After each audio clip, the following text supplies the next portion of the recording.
You continue to perpetuate tighter deadlines because you think you can do it quicker. 5 signs of stress overload and what you can do about it. Running on stress is easier. It gives you reason and purpose and makes you forget everything else temporarily. We're not only going to discuss the symptoms of stress, but also offer solutions for how to have less of it, especially over time. If you notice any of these symptoms in yourself and have the desire to do something about it, it's beneficial and you can. Before we dive into 5 symptoms of stress, let me introduce myself. Hi, my name is Vera. I believe it's really important to think for yourself and to come to your own conclusions. We always find what we search for. I found that it's possible to naturally increase how much energy, vitality, fulfillment, and joy we experience on a day-to-day, month-to-month, year-to-year basis, and for that to increase over time. I hope this video unlocks something for you that you have been contemplating or wrestling with, not by per se what's told, but by what's discovered and what you are applying. Personally, I didn't care how much stress I was under. It just wasn't relevant until something wasn't right and I had to reevaluate. Let's dive into 5 symptoms or signs that you might be addicted to stress. Number 1, thriving on deadlines. I used to be amazing at this and I would not start something until right that mark where you know that you can do it. It's gonna take all the time that you have. You won't be able to take a break. In this mechanism, that's actually the sign that you are under stress, unfortunately, because you're probably trying to recuperate up until that point of starting.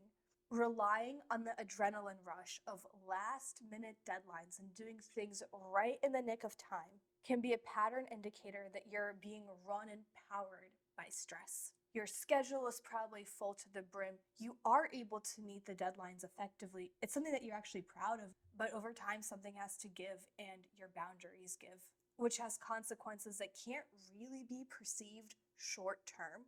When you need deadlines set by someone other than yourself, it leads to periods of sporadic hyperproductivity to produce agreed upon results, which effectively means that you're being run by stress. Additionally, you may struggle with routine or slow-paced environments. Not only do you find them boring, but also unproductive and associated with low expectations.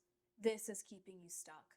You continue to perpetuate tighter deadlines because you think you can do it quicker, which leads to further putting it off because you go from, I have plenty of time to, oh no, I'm late, everything's falling apart, and there's no way I can finish, because that's how much pressure you need to get yourself into motion, because in result, it's just because of how exhausted you actually are, because you're not letting yourself any time to recuperate, rejuvenate, de-stress. You're effectively perpetuating your crash cycles through your sporadic way of functioning. Now, thriving on deadlines is a great ability to have, but only getting set into motion by deadlines and pressure is going to lead to results lacking long term. Stress is a great way to focus on the immediate future because it occupies the brain and disables the ability for it to think long term. Very convenient for us to be able to do sometimes. We will handle later ways that you can work to de-stress yourself. There are plenty of activities and you can choose the one that really feels right to you. Let's dive into the second sign of stress addiction, which is emotional reactivity. You're not supposed to be emotionally reactive in calm or uneventful situations. So if that's happening, take it as a sign that you might be running on stress and your emotions are trying to tell you something isn't quite right in your current situation. You may be allowing your emotions to rule your life. When it's your priority to listen to every feeling of the slightest bit of irritation, frustration, or anxiety, your nervous system becomes really reactive and has stress running all through it. You could call it fight or flight. It's exhausting. Stress is addictive because it can work as an energizer and create motion, making you feel tireless even for short amounts of time. If stress is your only way to set it into action, exhaustion will follow at some point, depending on your personal tolerance. So instead of trying to control your emotions, if you are observing that you're being emotionally reactive, try listening to your emotions instead. Your emotions can be a great indicator of whether or not you're going the right way. Emotions are energy in motion, It's our body's way of communicating with us and how we really feel about what's going on. Sometimes we can get really good at suppressing them and they can erupt, which then is probably a sign that, hey, maybe you aren't looking at something that you should be looking at. When you are feeling like you're emotionally reactive, just don't act on your emotions. Instead, think, what do I want to have happen here? And do that instead. Doing this creates greater emotional management and in turn creates positive consequences, as opposed to having to deal with the fallouts of your eruptions, of your emotional reactions. Because in hindsight, oftentimes if you did do something, you might have not even effectively communicated what the problem was or what was going on. So if you can think instead, hey, what do I want to have happen here? Okay, let me approach it this way instead. Hey, your emotions, great. Use them as an indicator in your own body of, hey, feels right. Hey, this doesn't feel right.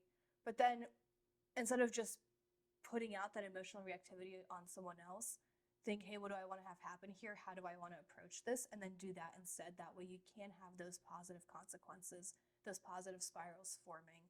When you are being emotionally reactive, you're creating waves of consequences that are the result of your emotional actions, which in result leaves you dealing with a lot of unpredictability of your own creation, frankly.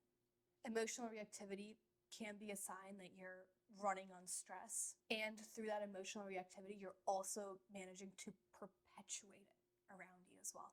So when you're emotionally reactive, to sum up, instead of, hey, listen to your emotions, don't suppress them and be like, hey, they don't exist, they're in that closet over there, I'm never going to touch them, because your emotions are probably trying to indicate something to you if you aren't listening and you are ignoring them. Although instead of being emotionally reactive, think, hey, what do I want to have happen instead? Okay, what should I do then? And then do that. So act on your second thought, not your first thought. Third symptom of stress, and that you may be addicted to stress right now, are physical symptoms. Now, I could make a whole video about this, but I'm going to keep it short and quick. Physical symptoms of stress include pervasive tension in the body, hips, your back, your shoulders. It can include headaches or migraines, inflammation, digestive issues, disrupted sleep patterns. These could all be caused by prolonged stress exposure. Fourth symptom of stress addiction is having a difficulty relaxing. You may find yourself feeling uneasy, guilty, or anxious when attempting to rest. Maybe you find screens, phones, iPads, watches, TVs, sabotaging your opportunities for the downtime that you're craving. What I've learned is once you relax, it can feel like boredom at first, and it's something that we're taught to innately avoid. But when you lean into the boredom, it can actually turn into deep, deep relaxation. We've learned to interpret boredom or having nothing to do as something to avoid, although that's the innate state that leads us to the deep relaxation and the de-stressing that our bodies are so deeply craving. And it's in that deep state of relaxation when we have access to reflection, our creativity, our imagination, new ideas, deciphering a new plan of action forward, and deciding on intentional goals that actually deserve your time. If you're running on stress like I had been for years, you can find it incredibly difficult to relax. People will say, oh yeah, just go and meditate. It's yeah, sit there and listen to your breath. That is incredibly difficult to do if you're functioning on stress and you don't know a life without it. So instead of just, going full force on trying to sit there still, instead of trying to de-stress and going from 0 to 100 or 100 to 0, instead you can partake in activities that are going to make that relaxed state feel more comfortable. Because when we're not used to something, it's really normal to want to avoid it. Our bodies, because we're humans, they would prefer us to be in the state that we are currently in, even if it's worse in the state than the state of the future that is actually better, because we prefer what we know versus what we don't. So if you're not used to being in a relaxed state, it's really normal to want to avoid it at all costs and fill any time that you possibly could have with the relaxation with other things that are going to stimulate you. If you're super high on the stress scale right now and you feel it personally, you're like, yeah, no, I'm so stressed out that I can't just sit and try to relax. The best thing that I found that worked for me was lifting weights. or going on a run or going on a really long walk, but specifically lifting weights because you are breathing really heavy, you're doing something that's really hard, and then at some point you're like, okay, I'm gonna finish this workout. I it's ridiculously difficult. You're maybe like a third or halfway through. Your mind just like takes away all the other stuff that's going on while you're there moving the weight. Like that's the only thing that matters. And that in itself enabled me to like feel what a calm mind really feels like at first. Same thing with running or walking. Started with walking. Now I actually enjoy going on a nice half an hour, 45-minute run, jog, put it that way, because it's very refreshing. There's nothing to think about. I don't put music on. I am just running. I find that if I put music on, I usually get out of breath way quicker and then I need to walk because I run to the tempo of the music. And just running by itself or walking can be incredibly reflective. Plus, because of all the changing scenery and being outside, you naturally get into that relaxed state without having to sit there and just breathe. Running, lifting, walking, great if you are just like, I'm at that high end of the stress right now and I just need to do something to get out of my head. Usually, if you're running really high stress, you're probably also living in your head. Another thing you can do to de-stress is you can do some organizing, some tidying, some cleaning. You know, all of those corners, especially if you're a woman, you know this, like in your house, there's when stuff aren't where you want them to be, you just feel stressed. So getting your place to look clean and tidy and you feeling like you can actually just breathe can be fundamentally life-changing. Going and organizing and just truly taking inventory of everything that you have, that can be a really nice de-stressing mechanism. It's also de-stressing to pick up a pen and paper and write and reflect and just see what's in your mind. What I've found is that by changing your brain, you can change your focus. And the best way to change your focus is by doing something in the present moment with really fast feedback loops. So what I mean by this is you can pick up a pencil and you can write, or you can draw, or you can diagram, you can try to organize in your own brain or create a picture, whatever you want. You can play an instrument if you want, because that's going to create really fast feedback loops of, hey, it didn't work, hey, now it is working, and within 15 minutes or half an hour, you are literally able to do something that you weren't able to do before. If you're in a place where, hey, you already feel calm, but you just want to feel like even more calm and you just want to de-stress further, you could be focusing on your breath while you're walking or you're running. That way you can just practice that mindfulness, present moment, not trying to run in all the 50 different directions that your brain is taking you with all your goals or your endless list of to-dos. It's also great to change your focus by stretching, by feeling your body, by feeling where there is tension in your body, because if you're not handling that tension over time, might take a decade, it's going to turn into chronic pain. So you might as well, hey, if your body's telling you, hey, this hurts, my hip hurts, my back hurts, my shoulders really hurt, you might want to get up, move them a little bit. That way you can work it out. That way you're listening, you're present with your whole body. You're not just living in your head. I personally actually really love dancing.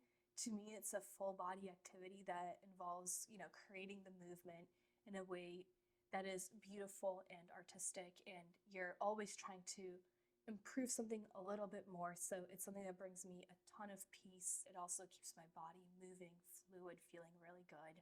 If you're in super high stress and you're like, hey, I am so stressed, I need to let it out, great thing to do is going to lift some really heavy things. I love doing that. That's where I started actually, was weightlifting and then sprinting and running. So if you're really stressed, that's going to force you at some point during that workout, you're not going to want to do it anymore and your brain's going to just shut off. And if you are just determined to get to that end, it's like, hey, me finishing this workout is not a question. I'm going to do it regardless. You're just going to go into a different brain state. And in that way, you'll actually feel what a relaxed brain can feel like, because your body is under so much stress. At that point, your brain will be able to at least relax and you'll be able to get comfortable with your brain not running 5,000 miles an hour. In terms of de-stressing, you could also do de-stressing by shopping intentionally, or cooking, or tidying, or organizing, cleaning, and letting go. There's many ways to do things. Now, if you're someone who's like, do, then you probably want to take it back. While if you feel like there's just, so many things that need your attention and that's what's causing you the stress, then you should probably, get some of those things rolling. That way you can feel the difference and see the difference around you, because that's really going to make a huge, huge difference. If you're engaging in any of these activities, what happens is creation, creating something new, whether it's a picture or drawing or a to-do list or a new organization system or being able to do something you weren't able to do. You're creating music, you're creating pictures, you're creating pages, you're creating peace, you're creating systems, you're creating better projects, you're creating new. When you live in a world where wherever your focus goes, wherever your energy goes, wherever your time goes, it's naturally going to grow and it's naturally going to want more energy, more time. You have to be really critical about, hey, what's this self-perpetuating spiral that I'm partaking in, and decide whether that's going into a positive or a negative way for your own liking. Know what matters to you, focus on it, and dedicate time to it. Creation leads to more creation. That's why if you're going to be de-stressing in one avenue of life, it's going to have a positive impact in another avenue. Letting go creates space. Evaluating what you have in front of you leads to seeing in greater detail. Know your top projects, where your time is being spent, and what it is creating to build the life you want, as opposed to going through the motions of doing everything you've signed up for. Decide if your current allocation of time is getting you to where you want. This allows you to make better decisions. Get in the habit of making decisions while in a relaxed state. When you aren't making decisions from a relaxed state, you're effectively perpetuating stress, because it's something that you haven't even accounted for in your decision-making process, given the mind frame and the mindset that you're currently operating from. So when you're making decisions from that stressful state, you're not accounting for the stress that this decision is going to create once you have to execute and put it into motion and take action on it. So to recap, the fourth sign that you're addicted to stress is that you have difficulty relaxing. Now let's dive into the fifth and final symptom of stress addiction, which is avoiding stillness. You may be avoiding stillness, which looks like trying to fill all of your time, internal validation through perceived productivity at the expense of your own well-being. Your schedule is likely available for the taking. You tend to say yes to asks and are more than willing to help with impromptu and tight deadlines. You're probably incredibly understanding, effectively making your schedule incredibly unpredictable.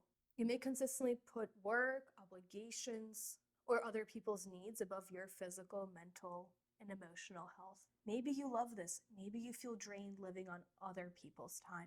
When there's no time too early or too late, no day is off limits. Maybe you love this schedule at one point, but now it's worn on you. And it's time for a different season now. Your priorities have changed. Maybe it's time for deep work now. Maybe you have a list of projects that need 3 to 6 months or years of consistent effort to see the results or to achieve what you're going after. Maybe it just takes half a day or a week, but still you have a really long list of those to-dos that you just can't tackle given everything else that's going on. And they've been hanging there for decades because you haven't been able to find the time. To you, I ask when. I'm paraphrasing here, although I learned from Alex Hormozy that the most you'll ever learn about any one thing is in the first 20 hours of doing it. And usually we take the most amount of time possible to start those 20 hours. So we could take years, decades. What if instead of trying to take as long as possible on those hours, you made it a game to knock those 20 hours out as quickly as possible, because you know that in those first 20 hours, you're going to learn the most you'll ever learn about it. The thing that you're trying to do, you're going to make the most amount of progress that you ever will to getting the thing that you're trying to get, whatever project you're working on. So try to knock out those 20 hours as quickly as possible and make it a game with yourself. Because these projects are sitting in your brain. They're reminding you of their existence. Every time you think of them, you see them, or if you don't physically see them in your reality, they might be hanging like a gray cloud in your brain. And as time goes on, you try to avoid coming near it more and more. And that gray rain cloud in your head only continues to grow bigger, louder, darker, and rumble. These gray clouds may be problems without solutions, maybe unmade decisions, maybe questions that you don't have answers for, things that you just don't look at because they don't make you feel great. Without tackling these projects, at some point, no one knows when, No one can predict when. After long enough, it will manufacture itself into negative impacts on your mental state, health, relationships, or otherwise. So instead of avoiding stillness, try leaning into it.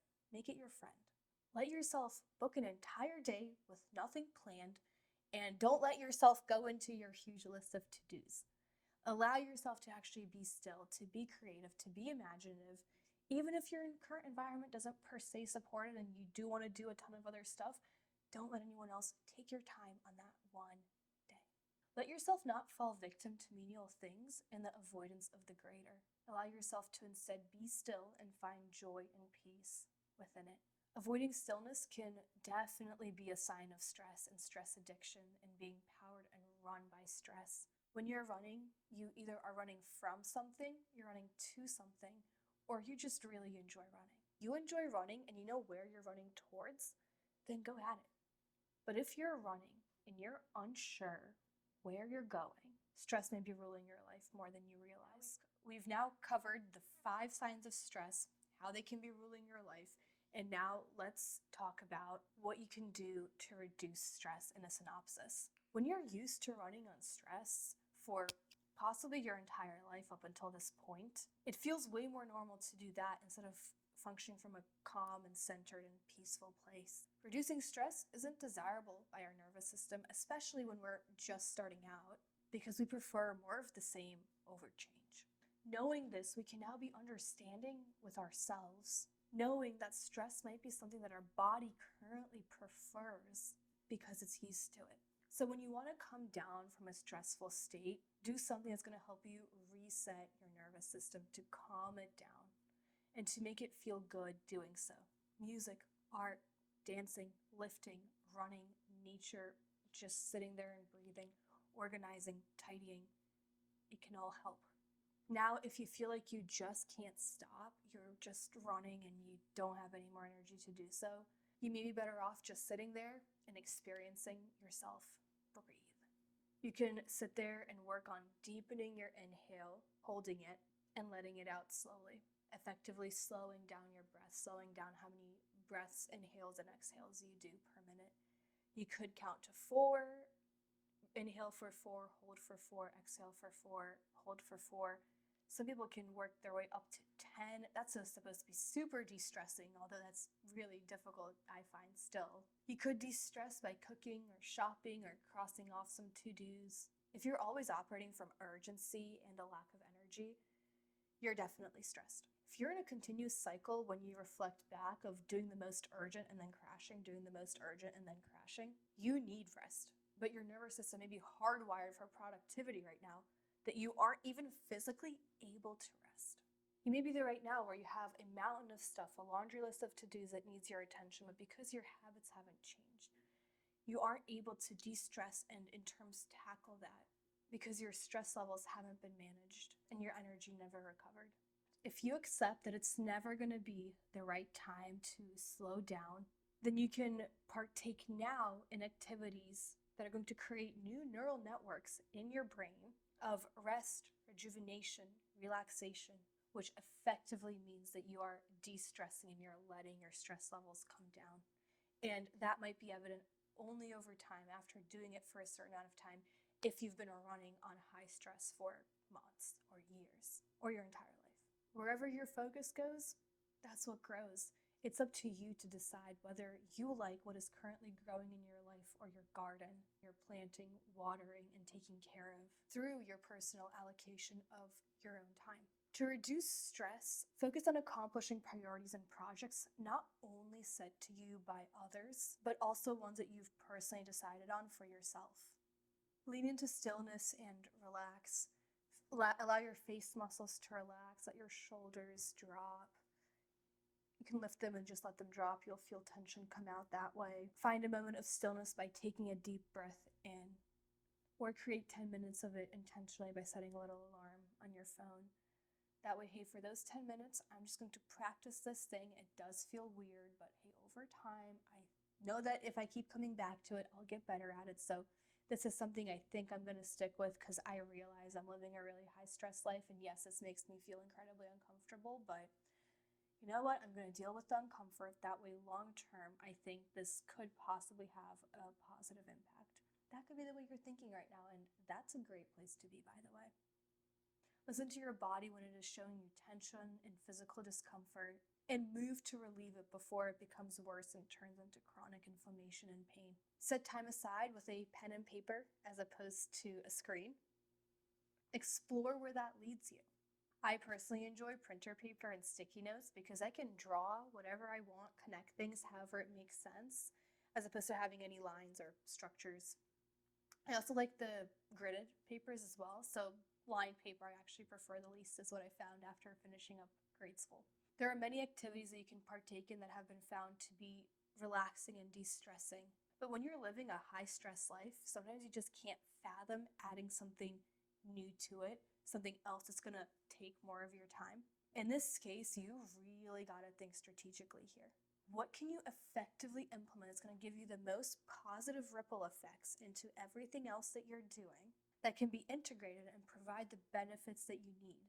The simple awareness of the fact that you might be functioning at high stress or a higher stress level than you'd personally prefer is the first step to being like, hey, maybe there is something that I could start thinking about implementing, because before the awareness, it wasn't in your awareness, therefore you had no idea it exists. And all of our biggest risks are our unknown unknowns, also known as things that you didn't even realize you needed to consider. Therefore, now that you're actually aware that it's like, hey, I'm functioning at high stress, maybe I don't want to be so high stressed.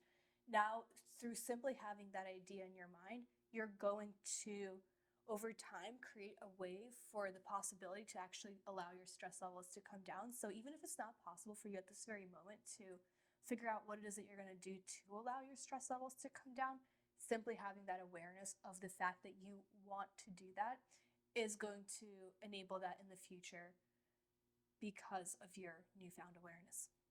So your awareness can simply be the fact that, hey, I'm open to exploring that there is another option. Becoming less stressed starts with a change in approach, and at some point you will be ready to initialize the action that makes sense to you.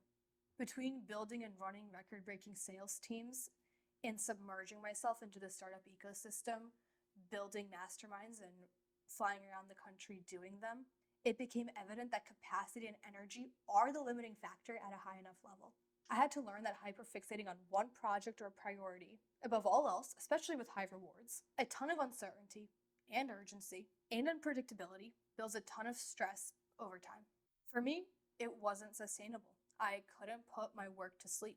It was like trying to tell my brain not to think about problems. It just did not work. Personally, for me, impossible. Stress accumulated over many years, resulting in balls dropping that I wasn't prepared for. At one point, I was living in a reality where tasks that used to feel effortless, I was now contemplating because they felt hard, like getting a glass of water from the coffee table while lying on the couch. I was thinking about, oh wait, that's so hard to do. My energy was at an all-time low at that point. At that moment, I made the decision that something had to change. At that point, I didn't know what it was, but I knew one thing: I was determined to figure it out. It's taken years, and I've effectively increased how much energy I have by implementing the right practices that I'm committed to sharing on this channel. If you've enjoyed our time together and would like to see more videos like this, I truly appreciate you hitting that like button, telling me that, hey, I would love to see more stuff like this from you. If you're not yet subscribed, do so now, only if you want to continue seeing my videos on how to increase your energy, your vitality, your joy, and how much fulfillment you're gaining from your life. It's been a pleasure, and I look forward to spending more time together soon.